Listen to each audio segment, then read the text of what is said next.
Now, sponsors could play a key role in the future of the current FIFA regime. We're now joined by the former Chief Marketing and Commercial Officer at Barcelona, Esteve Calzada, who now runs his own company, Prime Time Sport. A very good afternoon to you, Esteve. It's been a tumultuous couple of, 24 hours now at FIFA with those arrests yesterday.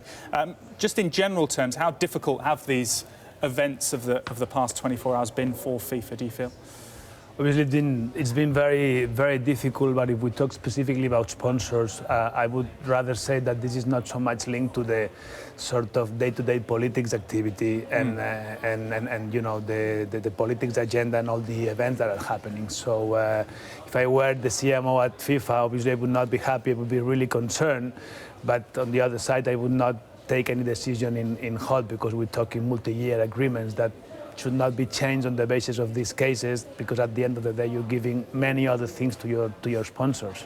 Obviously, we've heard from some of the sponsors like McDonald's, Coca-Cola, Kia have come out as well. Visa came out and pretty much said that if Blatter remains, then they would seriously consider their position. I suppose that's the strongest stance that we've heard from a sponsor. How difficult is it for a sponsor sitting and watching these sort of allegations, and especially when it's corruption involved? How difficult is it when you're sitting there and trying to decide what you're supposed to do?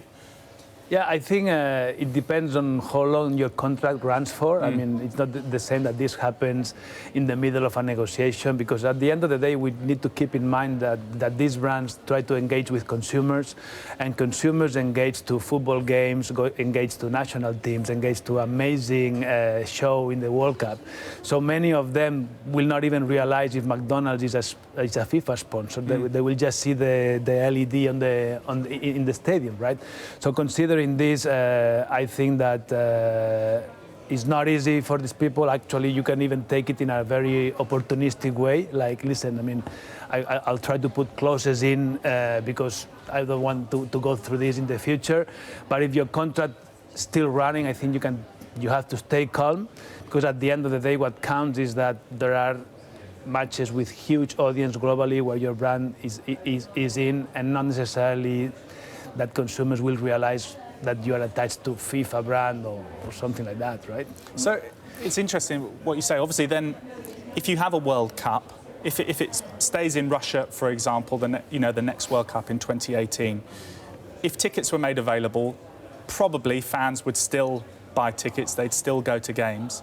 And if McDonald's, for example, there are other sponsors, of course, were still attached to FIFA, people are still going to go to McDonald's and buy burgers and buy chips. So things aren't necessarily going to change. Does it need a sponsor to make a big stand to try and change FIFA and try and change the mood in global football for better? Well, I would say that as long as FIFA has the capacity to put together the best, and obviously FIFA is more things than the World Cup, but if we just focus on the World Cup, as long as FIFA has the capacity to put together the best teams, participating with the best players in a way that the quality of the games is not at risk, I would say consumers would not really care that much. Obviously, I'm not saying it's important. It's not important. We need to keep in mind that that 1/3 of FIFA revenues come from sponsorship. So that's around $400 million per year. So it would hurt FIFA. It would hurt FIFA if a sponsor were to pull out severely. Yeah, of course. And we've seen, even before what's happening now, we've seen big companies such as Sony, such as Emirates, that decided to stop the sponsorship. I'm not saying it's linked to corruption. Maybe it has to do with some business reasons.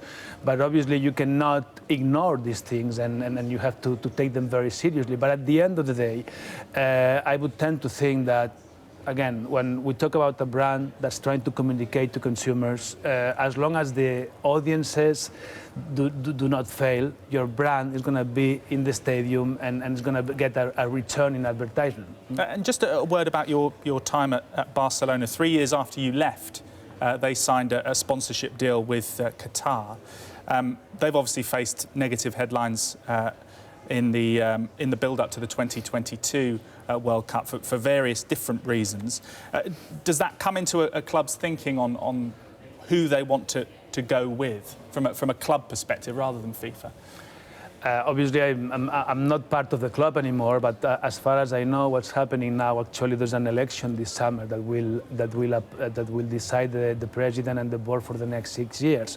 The current board has said that their intention is to bring a new deal to the assembly sometime in November, because that's the time when you have to communicate to your technical sponsor the brand that will display on the shirts, right? Actually, the Qatar agreement finalizes precisely next season, and as far as I know, and as long as it's been communicated by the president of the club, the intention is to keep on looking for sponsors and then go to the assembly in November and propose the best alternative for the members to decide. So potential change at Barcelona, potential change at FIFA. It's been intriguing to speak to you, Esteve. Thank you very much for your time. Thank you. Pleasure.